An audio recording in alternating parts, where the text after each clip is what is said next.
you experienced, let's say, being crazy, mood changes, depression, instability. Many of you maybe many times returned to home to check whether you locked the door. Yeah, it can be first step to it. And how to prepare for future? How to prepare for future? We should do our homeworks now. How to change mentality? And the first answer which comes to my mind is to work with my mass media. Mass media is my priority. But when I communicate with journalists, they often ask subjects, interesting topics about discrimination. But some topics journalists like more than others. For instance, they like stories about homosexuals, about race discrimination, maybe sexual orientation, maybe sexual harassment. They are neutral regarding age discrimination. Not so interesting stories. But they just ignoring subjects about disability. And I call it selective journalism. They reject stories about disability because there is no action, there is no exotics, no news, and so on and so on. How to change mentality of journalists? We have quite close circle. The person doesn't have health, mental health. He has problems with job. He's jobless. If he has no job, no discrimination. No discrimination, no complaint. No complaint, no publicity. And if the problem has no publicity, it's a serious problem of changing it, how to break through.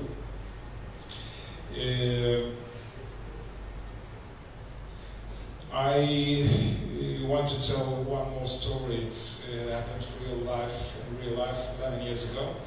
I was in part of a big charity project, and that charity project was auspiced by First Lady, wife of our President.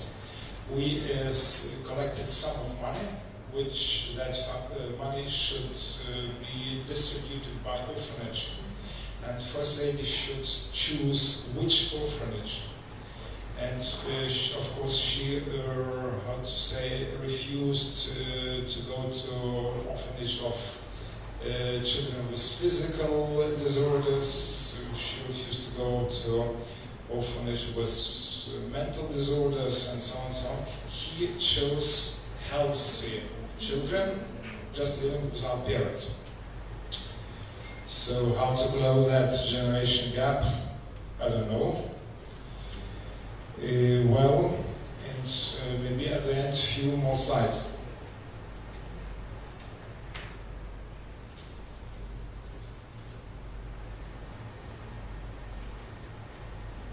Here is a slide showing conditions of mentally disabled people.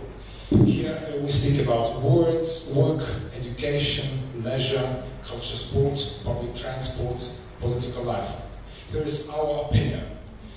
Blue color is opinion that conditions are good, and red color conditions are bad.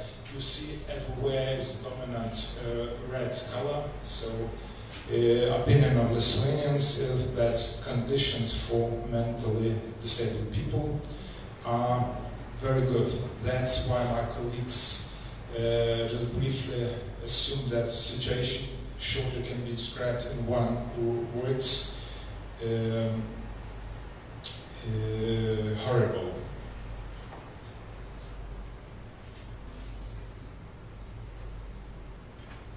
Yeah, and scientific research show that maybe up to 1/4 of people in some certain period of time can experience disorders of their mentality, as I've already told you, instability, maybe depression, changes of mood.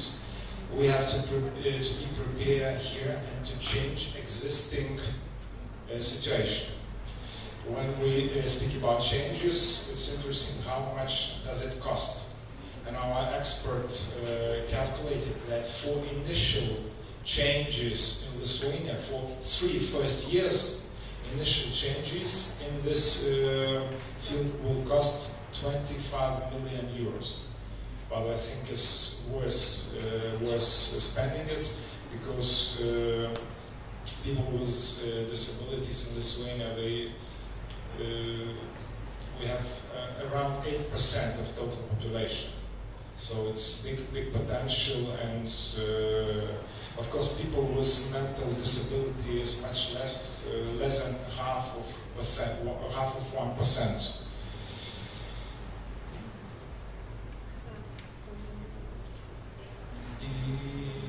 Yes, and one more outcome of experts was that Lithuania is economically capable to do it, economically capable to change situation, and one more problem should be solved, maybe a third problem after drugs, using of drugs, and after stress on institutions rather than community. And that last problem is the gap between availability and demand of services of mental health. Demand is very big, for instance, for consultation, manual therapy, etc., etc. And availability is very little. So that's a very short and brief glance into the situation in Lithuania.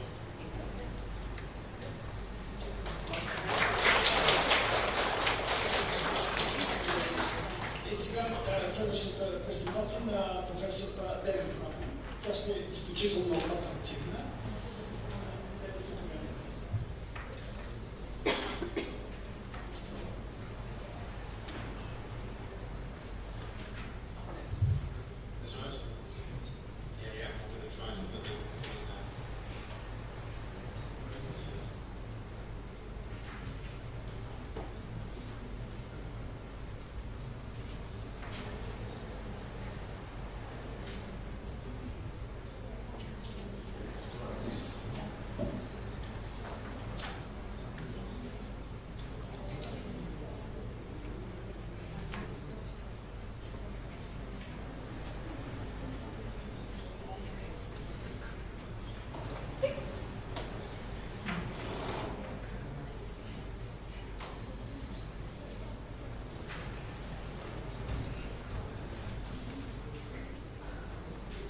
Okay, I want to complement what people have been talking about today by talking about approaches to creating and evaluating serious games and technology for physical and cognitive rehabilitation and the promotion of mental well-being.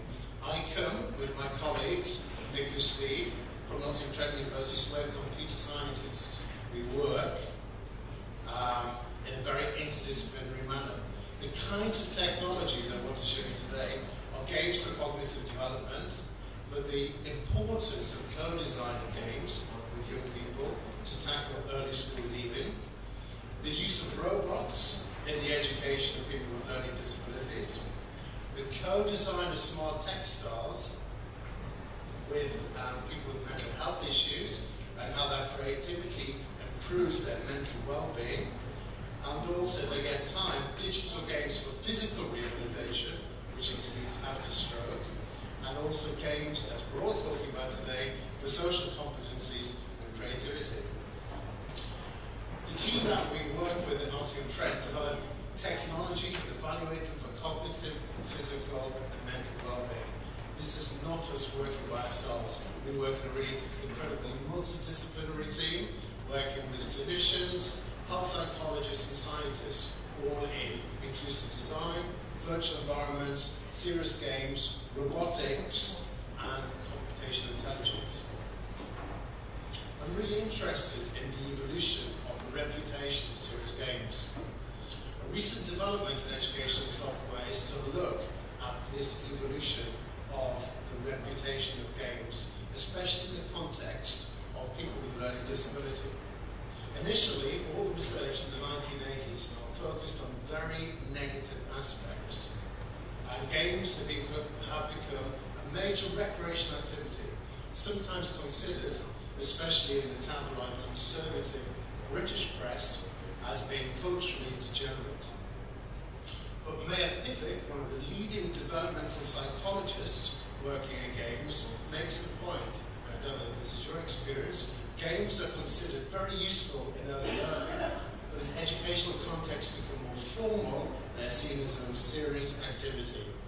But more recently, Jean Schaffer was talking about how games actually teach 21st century skills, problem solving, negotiation, collaboration.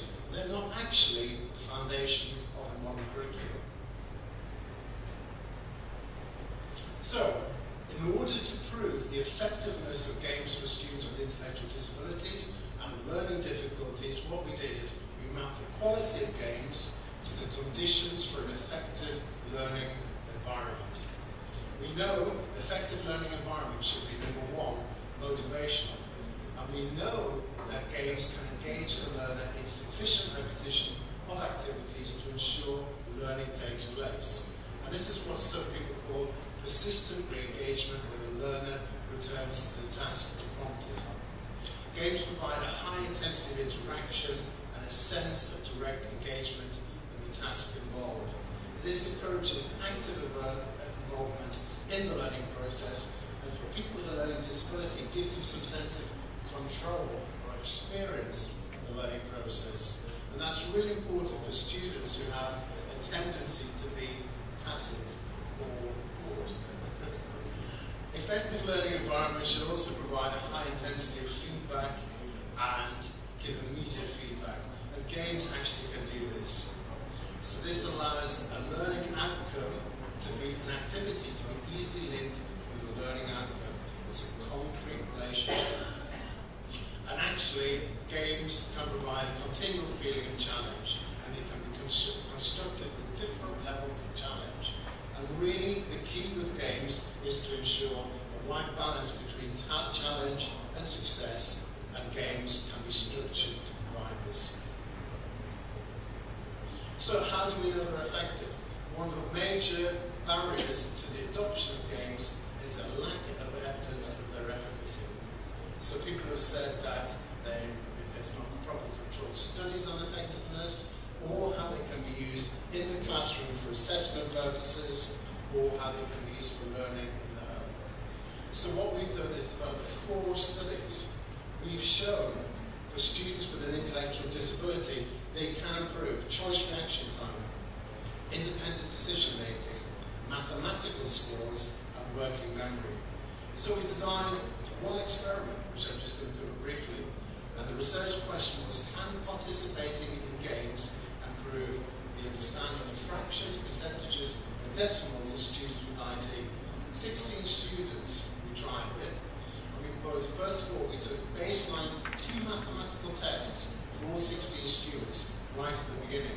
Half went into a control group, half went into an experimental group, and then we give them 5 weekly sessions. We retook those baseline measures again, and all you need to look at is these 2 graphs. And they're very computer scientist and mathematical-based graphs. Look at the right-hand side. The right-hand side is the intervention group using the specially designed software to treat and to teach mathematical skills. There's a significant difference, you can see my cursor, between before the 5 weeks and after the 5 weeks on both baseline tests. For the control group, there's no difference. So what we're showing, limitedly, is that games can improve cognitive skills. The second project I want to talk about is the Code Red project for tackling early school leaving. We know early school leaving is a multifaceted problem caused by a cumulative process of disengagement. And reducing early school leaving can help towards the integration of young people into the labour market and break the cycle of deprivation that leads to social exclusion. So what we did is create a European project where we've got young people in the UK, in Greece, in Cyprus and Italy to co-design games to unleash their creative potential.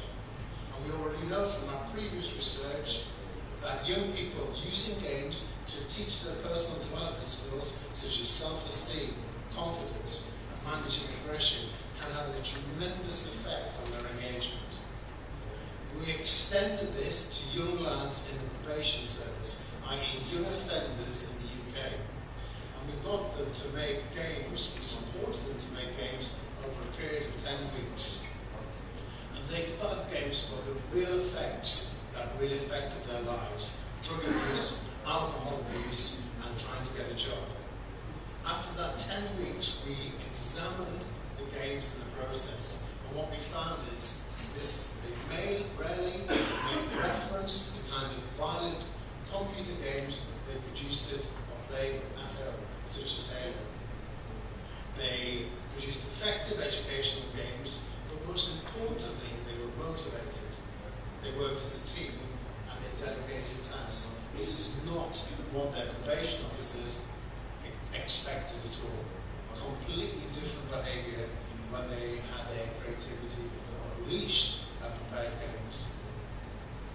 So, in response to this, we have a European project, and we're developing games on the ARIS platform, augmented reality interactive storytelling.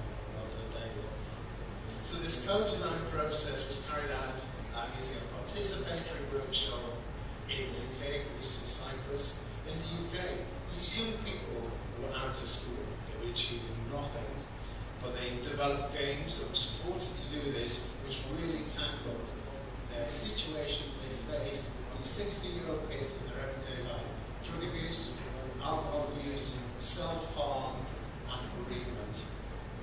In Cyprus, they developed other kind of games using people with intellectual disability. And what we're saying is, we're not really interested in the games they produced at the end. That's almost meaningless. What we're interested in is, by the process of cooperation, this improves their self-esteem, attendance, and creativity. And that's a really important outcome for these time figures. So, I don't know how many of you use robots in education of people with learning disabilities. Less used in Bulgaria. Put your hands up if you've used robots in special education. Okay, so we might be going a bit left of field here. Laughter in the corner there. Robots in special education.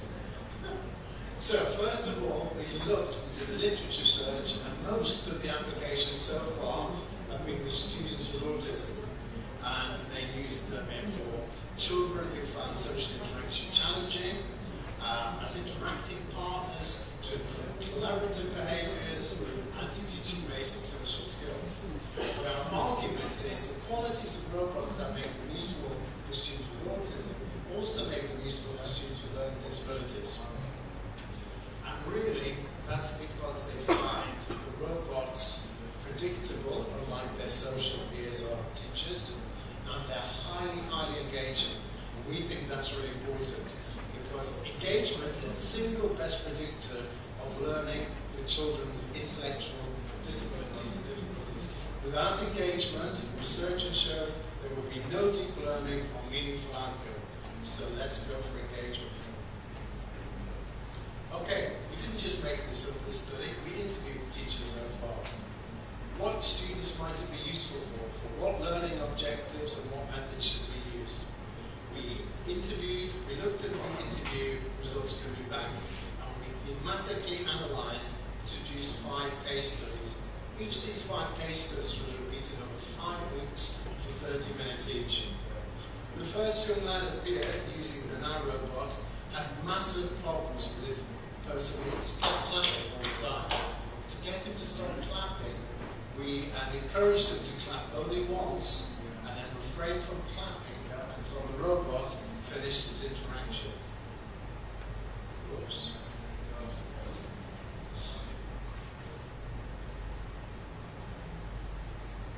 So I'm not being able to use my video over here. I'll try this one. This young lad was a guy who had a problem with communication. Why did my video sticking back out here? So So this is the perseverance one.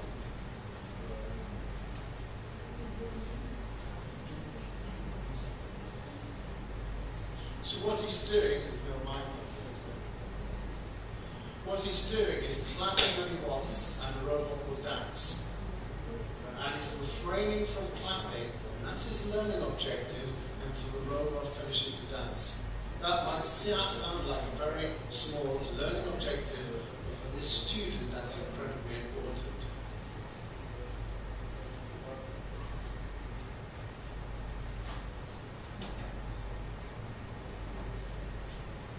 The second student has huge communicational problems. So what we're doing is he's presenting, I don't know if you can see, the Mackinton symbol, symbolic communication in the UK for people with intellectual disabilities, to the robot's object recognition system. The robot recognizes the symbol and performs action. So far, playful interaction, he can really tell and understand the meaning of the symbol. We're getting him to build sequences of 4 symbols that were crucially important, recognize that they have a logical sequence. So halfway through the interaction, the robot sitting down, it tries to get the robot to dance. And the researcher says back to him, what do you have to get the robot to do before he can dance? And that's stand up. So he's learning not only the sequence of symbols, the number of symbols, but they have a logical order too. Again, a really important learning objective for a student with severe intellectual disabilities.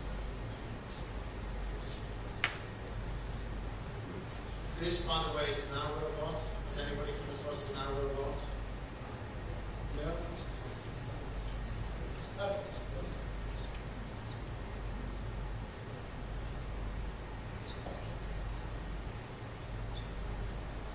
So this is the point where he gets the robot to stand and sit down, and then he presents the symbol for dance.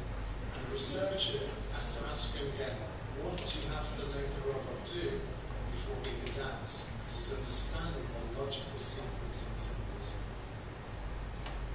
Okay. As with everything, I think the barrier to adoption of technology for social competences is evidence of efficacy. So what we measured is 3 outcome measures: engagement in the process, teacher assistance, and learning goal completion. This graph here represents the level of engagement for each of the 5 students over the 5 weeks. And that's a percentage of the session spent as being engaged.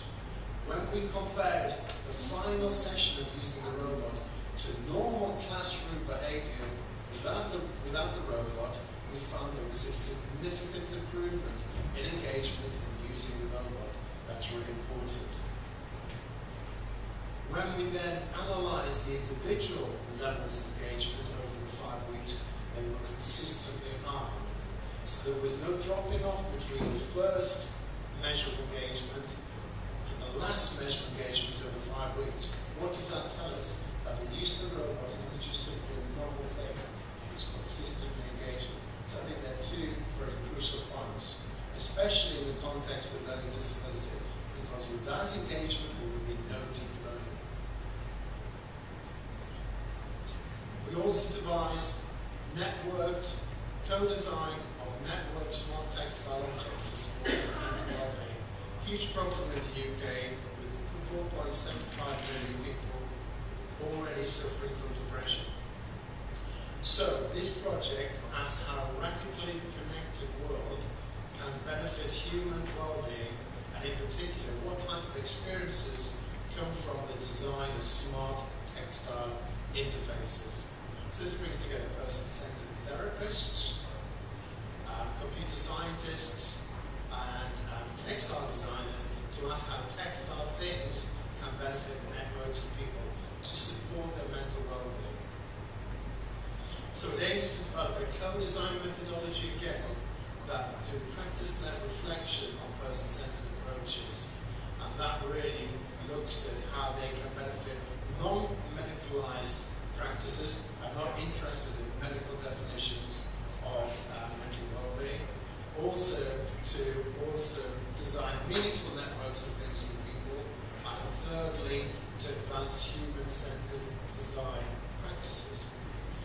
the crucial thing is that creativity contributes to mental well-being. So the leading development psychologist in this area, Rogers, says creativity is novelty, and therefore we have no standard by which to judge it. So, what we're really interested in is designing smart textile interfaces with people with intellectual disability.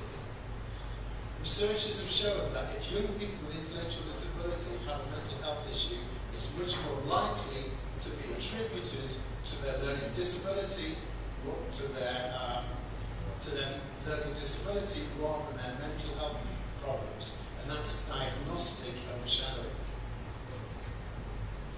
So, our design sessions with the young people are concentrating on designing textile interfaces and apps for smartphone which support meaning making and promote their mental well-being.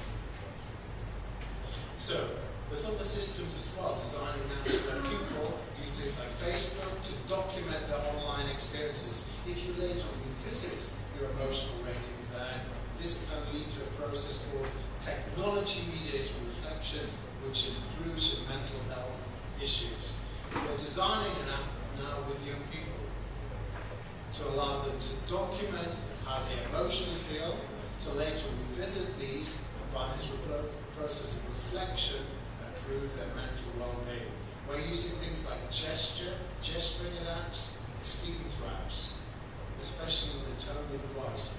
Non-verbal communication is the easiest way to judge the effective state of a young person with an intellectual disability.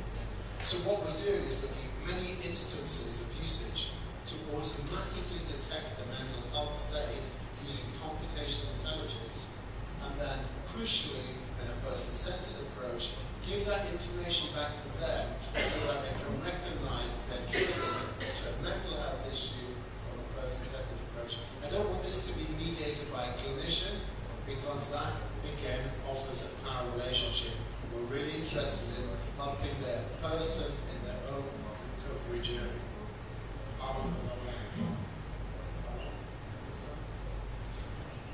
One of the next ones is digital games for physical rehabilitation. We know 15 million people suffer stroke each year.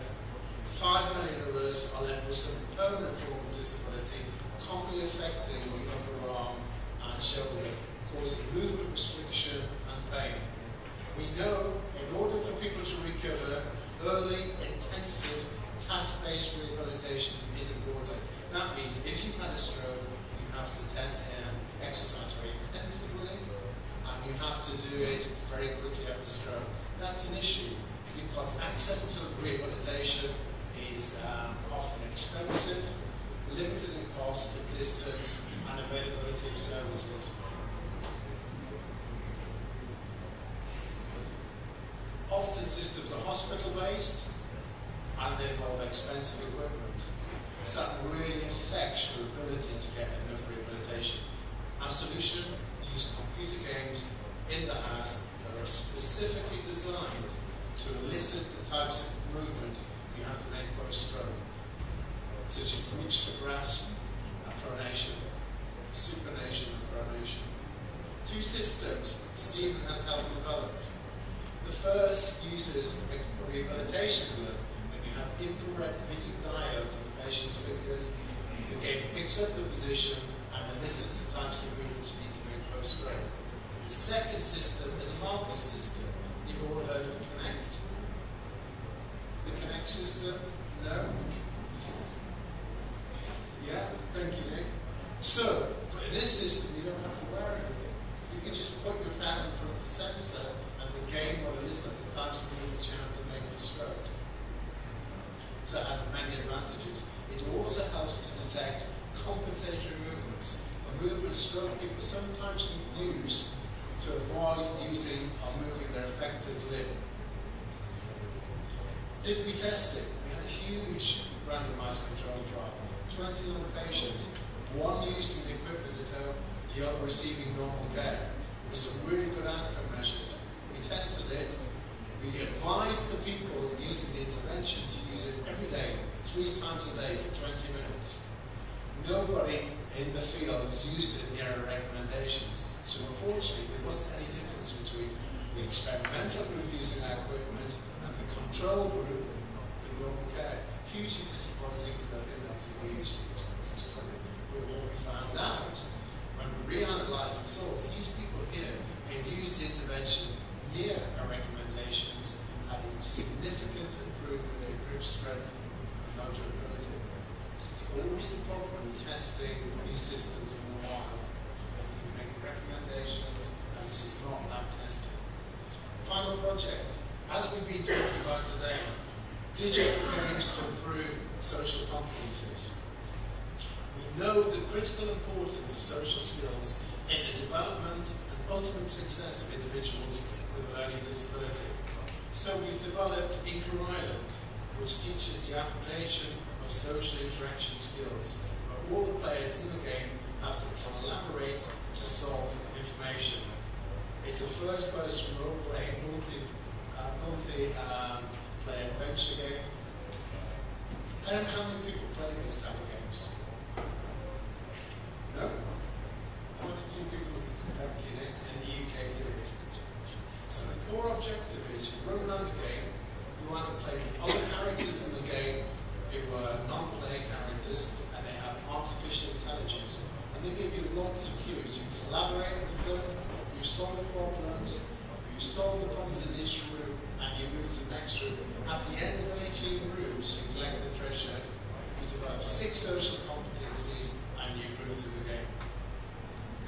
So, the 6 social competencies that nobody seems to remember all 6 this morning are things like communication, how do I express myself at work, cooperation, how do I cooperate with others, conflict resolution, there's also self-esteem, self-control, and assertiveness. They map onto 18 rooms. It's a big game. I think I've only got time to show you what.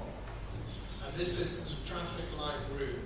This develops self-control and uses a standard traffic light metaphor to teach self-control. The players can only move across the room when the light is on green, and they must control themselves to only move when the light is on green. Hopefully we'll get into the room very quickly. If they move across the room when the light is on red, they have to go back and start again. So it's developing those kind of methods for self-control.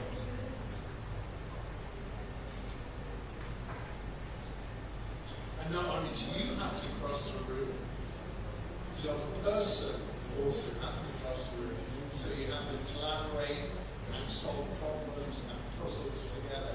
As far as possible, we're giving all of these activities real game-playing activities to map on to the social competencies. So you can see that the player is only moving his character when the light is on green. I think we did a live demo of this morning. Stephen did it in one run, but he's being very cautious. So he's learned, I can see the progression of Stephen's own self-control, especially under pressure. Okay, I've taken enough of your time. What I just want to emphasize is that today we've reviewed the quality of games in the light of effective learning environments. Games can produce effective learning environments. We've looked at the power of cooperation and creativity and the design of network smart objects and games to develop social competencies. We've reviewed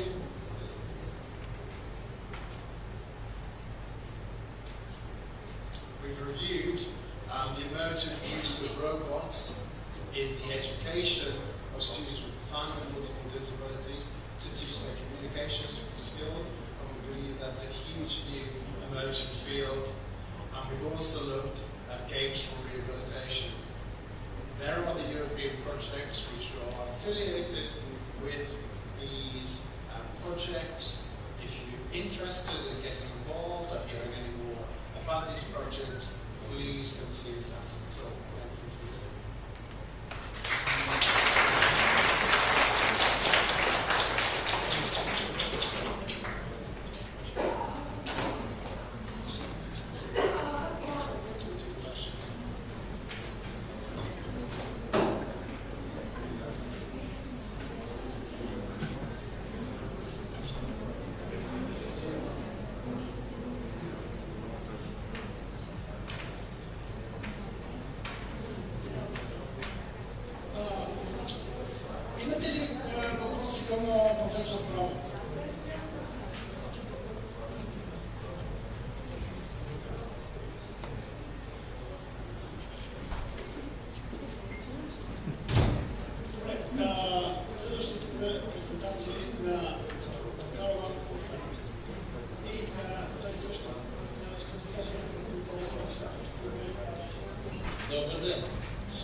Dami и господа, радвам се да съм тук. С вас и благодаря за поканата. Unfortunately, the rest of my Bulgarian is quite dreadful. Just a short word before I start. I'm very glad to be in Bulgaria. I'm so happy actually that I bought a house in Brestovica because I like to go to Bulgaria. I'm Flemish, but I love your country. I've seen a lot of opportunity also in Bulgaria, and I've seen a lot of goodwill for people in Bulgaria to change things. Because there's still a lot of work to be done.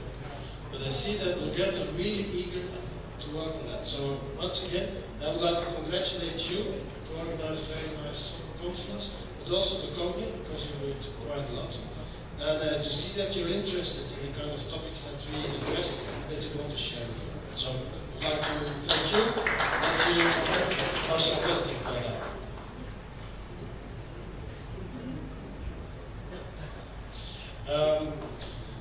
So, I will talk kind of shortly about social skills at the center of inclusion, because a number of the things that I'm going to address have already been addressed in more detail by Professor Brown, because I'm also coming back to the ISSCC project.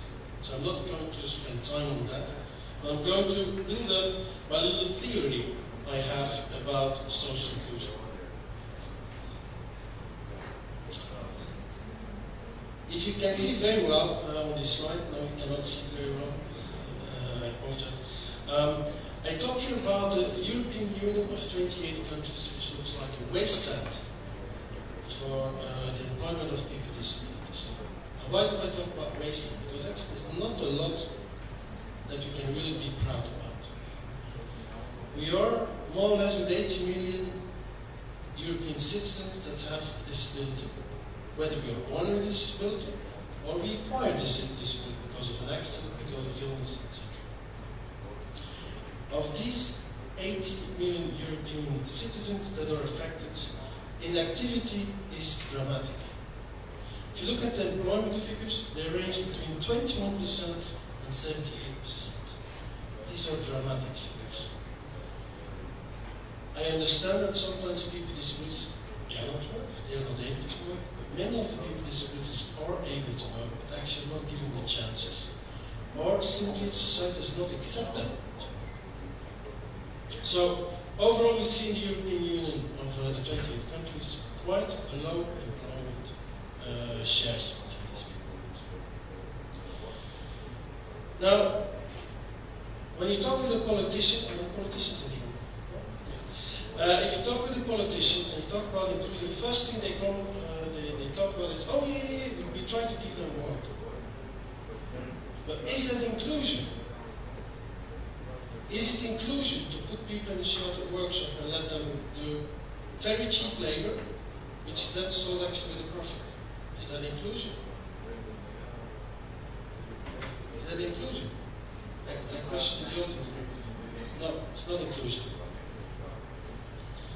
There are also values, and I put it here, like dignity, autonomy, and equality.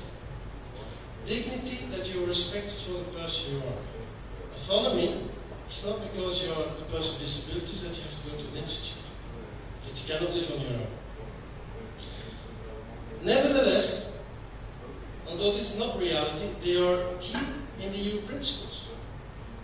In Bulgaria, you're lucky you're not in the Euro. But you're lucky you're in the European Union. In the European Union, it's one of the key principles that there's autonomy for people with disabilities. The United Nations Treaty, the UN Convention on the Rights for People with Disabilities, also reflects that. And the European Union has signed that treaty.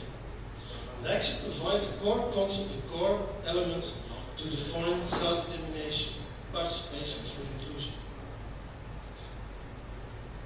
If you look at the EU Charter of Fundamental Rights, you see the same things coming up. It prohibits discrimination on the ground whether you have a disability. And it recognizes the rights. But what do we see in reality? In reality, we see segregation. Now, if you talk about segregation, you always talk about the black and the white. Okay. the south of the United States, where the black were, they got the bad services, they weren't really treated well. Actually, you see the same with people with disabilities, even in 2015. I was a lucky person because I've lived a little bit everywhere. I've lived in Africa, I lived in a lovely United Kingdom with a lovely weather. I lived also in Greece. Now, I remember the first time I was in Greece in 1998. I did. You have a question? I remember the first time I was in Greece, I was surprised. There are no people with disabilities in this country. Didn't see everything was not accessible. So if you would go with a wheelchair in the streets, you could not pass because it was not accessible. And I went to an event on disability, and I was even more amazed. The event was about disability, and I saw one person with disability. This is an example of segregation. They're very good in Brussels as well. They organize big events about disabilities. There are 2 or 3 people with disabilities in the room. This is segregation. Inclusion so far, also when we talk to people from Europe, they always talk employment. So I repeat it here again. But there are so many other things. It's not because you have a quota for employing people with disabilities in public services that you include them. Yes, maybe they show up at work. Yes, maybe you achieve that 5% of people with disabilities are employed in your organization. But what happens afterwards? How many of you work with people with disabilities at work?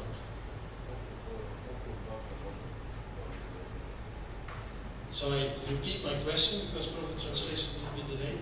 How many people of you work with people with disabilities on a daily basis? Okay. How many have colleagues that have a disability? Can you look around how many hands we have? Very few. Very few. Okay. And still we're talking 10 to 15% of our Bulgarian population has a disability. You don't see them. Don't worry, it's the same amount.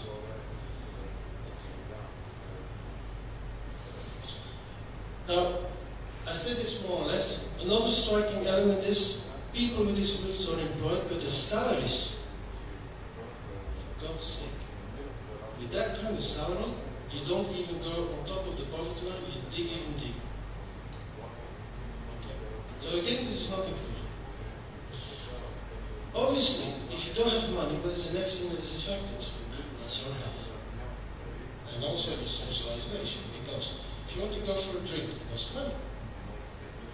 So, it is progressive. Everything is focused on the economic part, but actually all the other elements are forgotten. Solutions tend to be top-down. I always like events, as I said, focus on people with disabilities. And then you have politicians that talk how they are going to solve it. But if you then talk to those politicians, and you actually talk with people with disabilities in the field, I remember a few weeks back I was in Brussels, it's 10 years ago, and there was a big guy from the Ministry of Transportation in Brussels. So Belgium is a little bit strange with 5 governments. That was one of them. And he was boasting that they spent 500 million euros on accessibility. So, a little bit rude as I was, before the meeting, because I knew he was going to be here, I took a map of the metro. And I circled with a big alcohol pen all the accessible metro stations. So in a total of, I think there were about 50 stations, we had 5 accessible stations. So during the meeting, they were with cameras, so you could activate. The camera went on me, but didn't see my face. I said, so you spent 500 million euros on 5 accessible metro stations, of which 3 of them did not have an elevator. They only had an electric staircase. Which, I don't know if you have ever sat in a wheelchair, but if you go on an electric staircase, you fall off it, you break your neck. So there again, it was a real example of top-down decision without talking with the people in the field. What is true?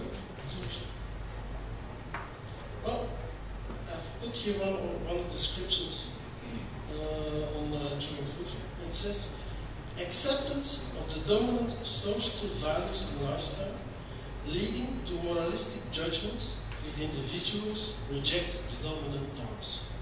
It actually means you're part of the flock, you join the full community.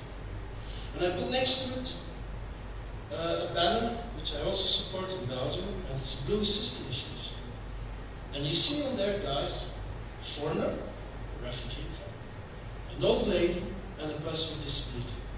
And they hold up either a blue card or a mobile with a blue symbol on it. And in that symbol, they write, could you help me to find this specific stop in the tram? So what does that mean?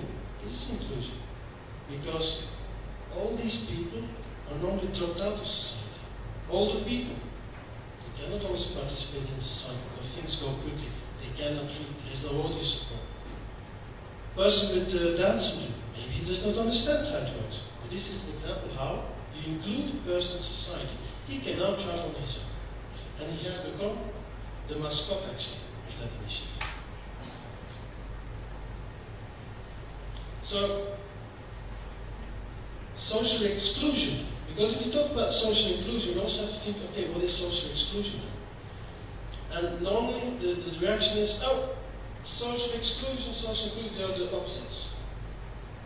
You have to think differently. Social inclusion is not the opposite of social exclusion. Social inclusion is a right on its own. We should not react to counter-react the situation. Okay. So, 6 common constructs that actually block also social inclusion are the perceptions that people have. And I'll read you 6 of them. People with disabilities are different from fully human people. I often hear that, especially in charity organizations. The poor souls, they have disability, they cannot participate. With your money. Next one. The successful handicapped person is superhuman. Go on American websites, they glorify disability. And they, for example, you have a child with severe disability, and they will say, it's a gift from God. It's not really a gift from God, if you understand. The burden of disability is unending. Yes, because that's a good excuse not to do anything. If you say, it never ends. There's no point in that, it never ends. A disability is a sickness, something that needs to be fixed. Yes, if you have cancer and you cure cancer, you can fix that. But if you're born with cerebral palsy, you cannot fix that. It becomes worse in many cases. People with disabilities are a menace to others. Now, I had a discussion, I think it's leaving one of the people there. Well, I know a couple that the woman was pregnant and the kids had Down syndrome. They knew it. Friends of them said, kill it, do abortion, because it will become a menace later on to others. So this is an attitude that still lives a lot on people. I don't judge that. I'm just saying it's actually up to the parents to make a decision. But the reaction of the people is, it will be menace to others. When you're dead, who is going to take care of it? The last one, people with disabilities, especially cognitive impairments, they're wholly innocent. Now, I work for many years with youth with learning difficulties, intellectual difficulties. And sometimes they don't behave. And then I do something. Yes, learning difficulties, no, I tell them off.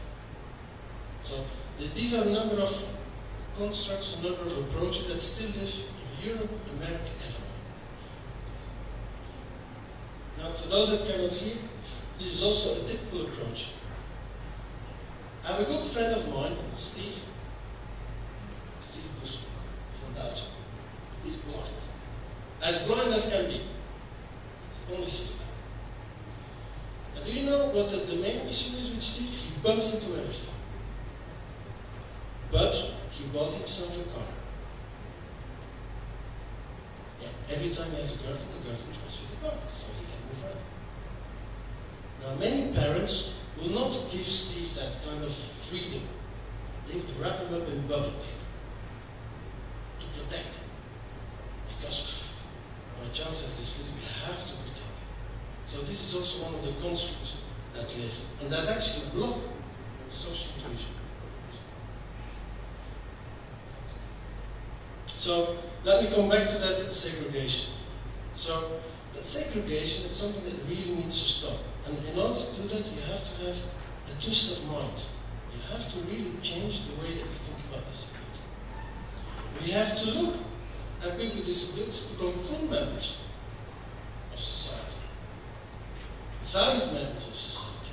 Because, for example, also with my company in Belgium, we employ people with disabilities. And I am as tough with them as any other employee I work with. They have to deliver in time. They have their deadlines. But they work. Full life in community, what does that also mean? When you go out, your friend is in a wheelchair, you find a way to take him out. You're not going to say, I cannot take him out because I'm wheelchair out. I'm going to put him in the car. Don't do that. You find a way.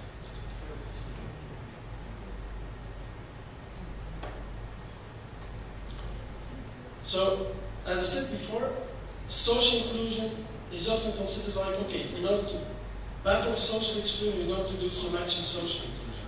No. It is really something that's on the right. We should start from, we're going to do social inclusion with people with disabilities.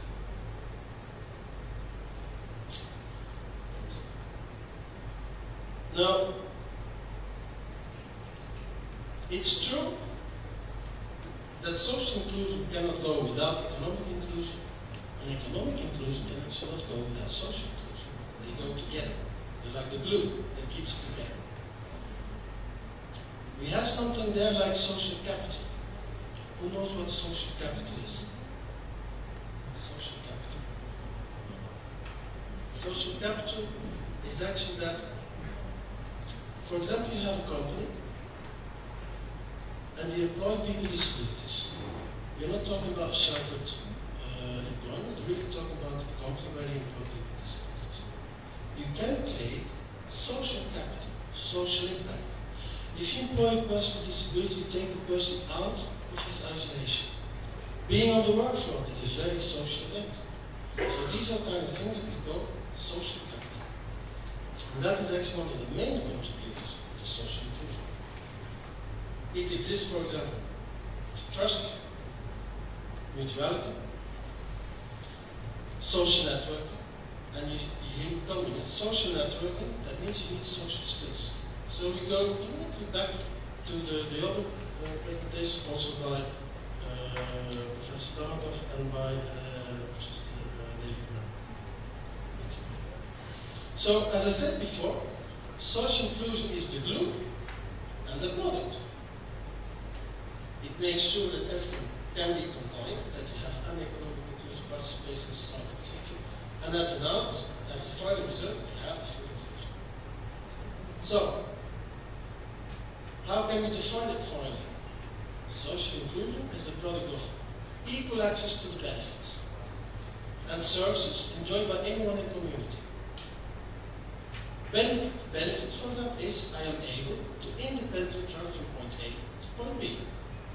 That's actually having the benefit.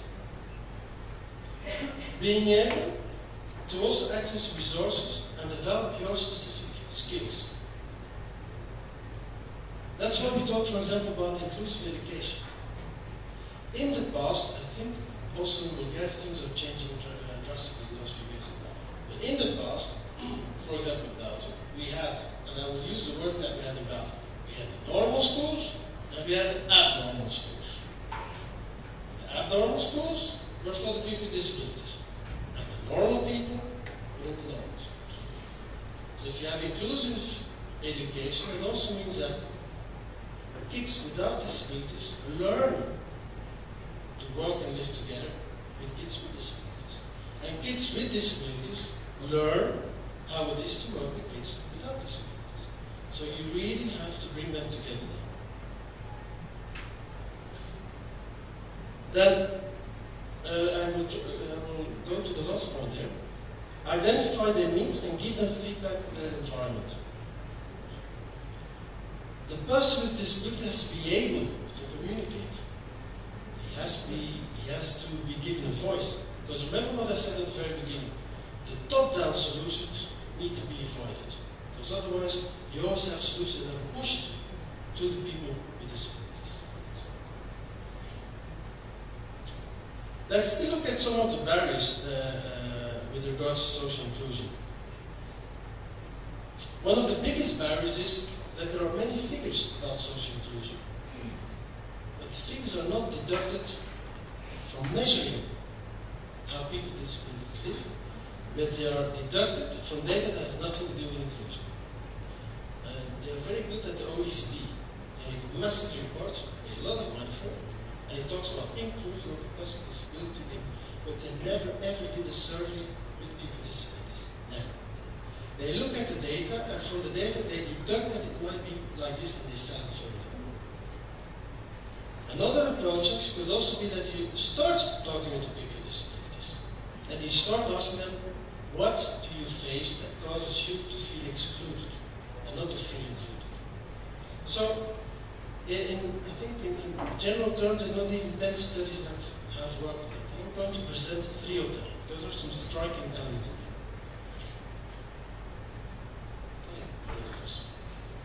So here's a UK study that asked people with intellectual disabilities how it feels to be included, or how they feel they're not included. They brought up, so this is not top-down, this is bottom-up. People themselves say, we lack the necessary knowledge and skills. There is an issue with our support staff. They do not understand us. The service managers, they manage the business, but they don't understand really what our needs are. Here I talk then about institutionalized people. There are a number of community services that are available in our environment, but they are not adjusted for this. It's too complicated. When I, for example, have to have specific paper, I have to go to the municipality house, and no one can explain me what it is. I do not understand. And I put a signature just to get rid of it. The same study asked these people, now, what solutions do you suggest to your concerns? And what turned out, a lot of solutions were touching some of the top-down solutions, not all of them, many of them. So actually, instead of making the exercise and brainstorming, they consulted, because this is a very big business, accessibility consultants, huge business. Well, actually, they have the people living in their community. They could ask the people in their community, how would you like things to be improved? And use that knowledge to improve their services. Now, there was another UK survey that addressed issues with regards to stigmas, taboos, and discrimination. And here again, for people with mental health problems. 69% of the people had been put off applying for jobs for fear of unfair treatment. 69%. These are massive figures. And this is in a country where there is a Disability Act, where there is supposed to be a lot of inclusiveness. 69%.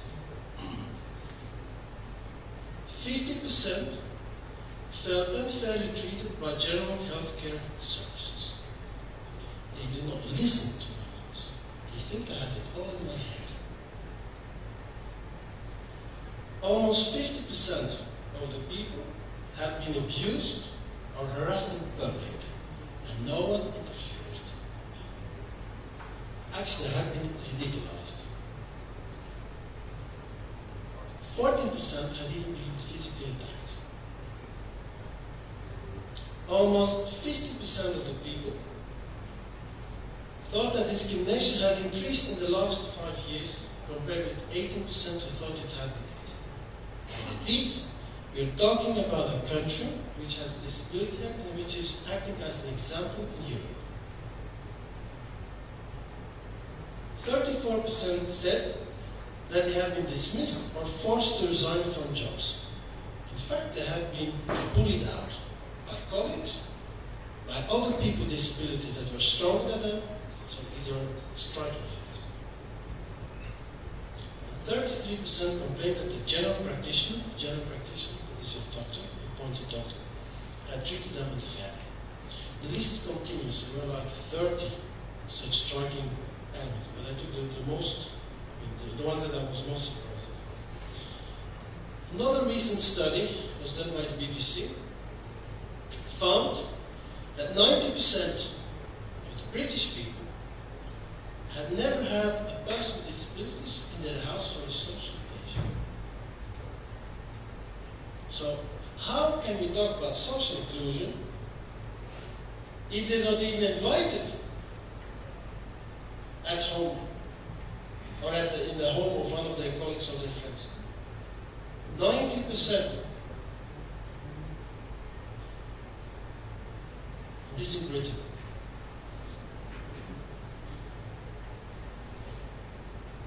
In this slide, I also looked at a survey that dealt with people with learning disabilities. And they repeated a number of issues that you have also seen in the previous slides, but still are quite striking. Main issues, talking to people. And Manfred gave a very nice example. Actually, yesterday evening at dinner we had discussed it. Many of the kids with learning disabilities, you go to them and they are like that. What's your name? Where do you live? So the act, the way they communicate is disabled, you could say. Because they have been treated, segregated, and actually do not have skills anymore to talk or to communicate. And if you don't communicate, you're not accepted at work. You're not accepted in your community. Who is going to invite someone in his house who is the whole time standing up there? So this is a very important aspect of inclusion. Be able to communicate. Being and feeling accepted. So we talked about it previously. Being involved in your community. So being involved in the community, this could be very various. This could be that you, together with the municipality, you work in the green, taking care of the green around. But it could also be that you actually are in a decision board. For example, in one of our municipalities in Belgium, there is a person with severe disability, but he is part of the decision board. We have members of parliament, severe disabled, but to take political decisions. It is possible. Main barriers, so abilities and skills, I said before. Staff and management, so here we refer again to if they are taken care of somewhere, they actually see that the staff and the management, the staff is actually not very enthusiastic to help them out. Community, as said, and then in terms with home schemes, this refers again to community and actually again here to people that live in a sheltered environment but are not respected as individuals. Now, what are the solutions that exist? I think these were already some brought on by Professor Stamatov. There are the personal abilities and skills. I think we have talked about that. It is, you have to know who is living around you, with whom do you deal on a daily basis. And we think of the following. I get up in the morning, I talk to my neighbor, I go to work, I socialize with my colleagues, I work as well, of course, I socialize with my colleagues, and after work, maybe I socialize with some friends. That's actually how a normal person works. Of course, if he has a family, it's a little bit different. But that's actually how a normal person works during the day.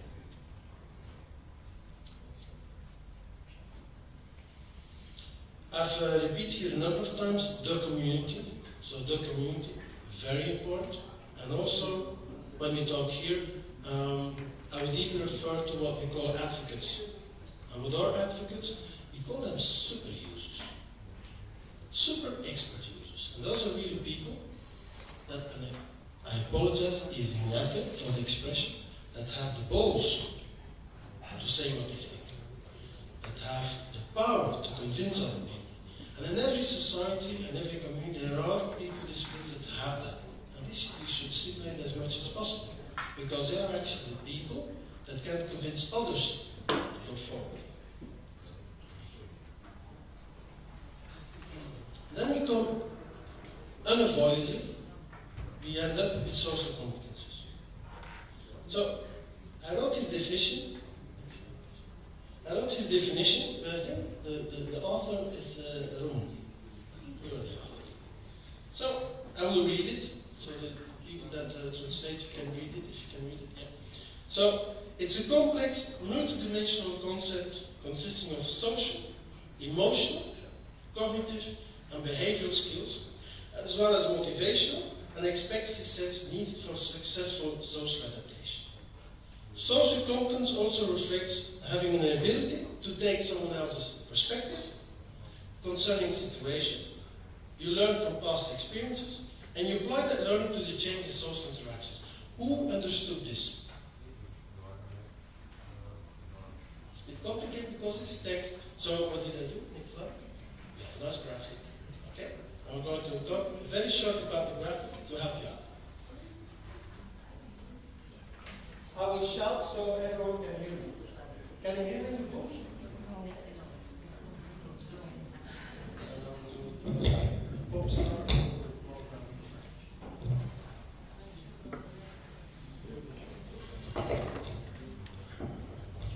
Well, I will start here.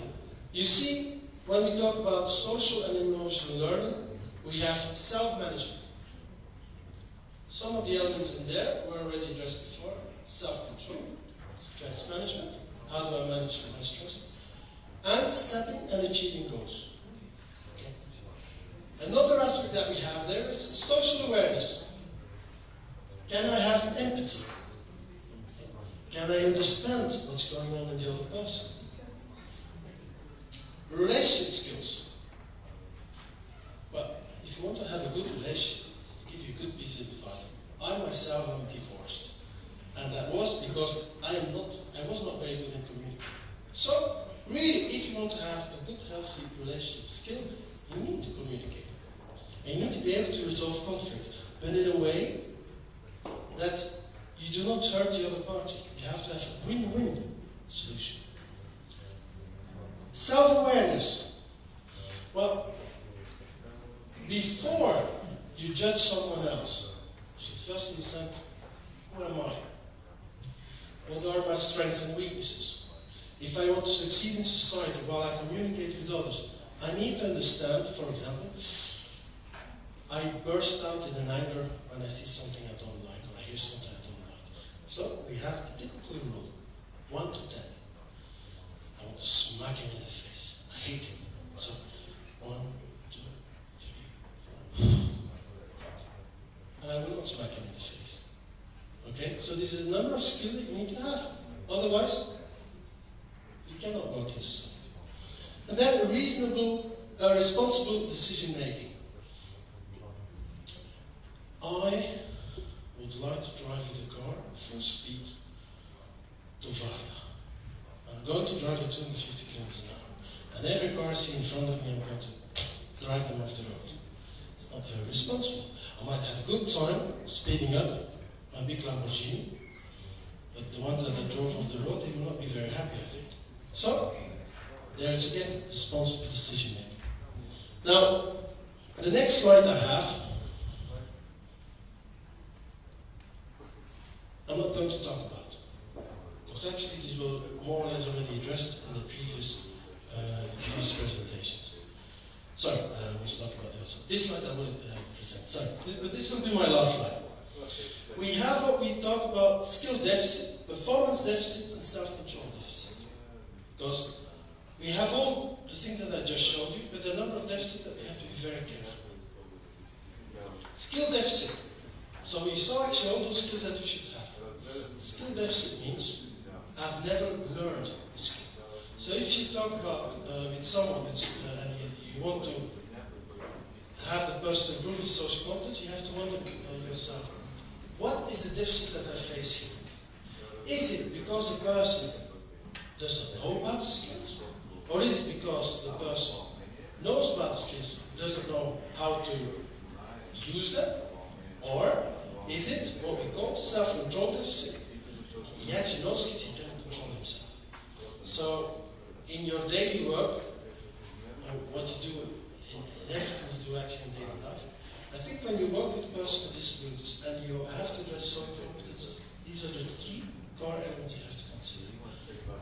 I've given you in the slides a big range of ideas what you could do, but these are actually the three ones you need to focus on.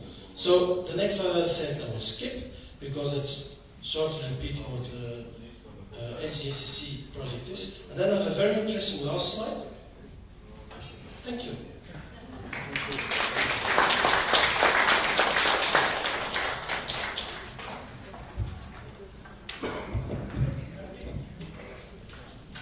Сега е време за кафе, почивка и след това отново продължаваме. Половин час почивка.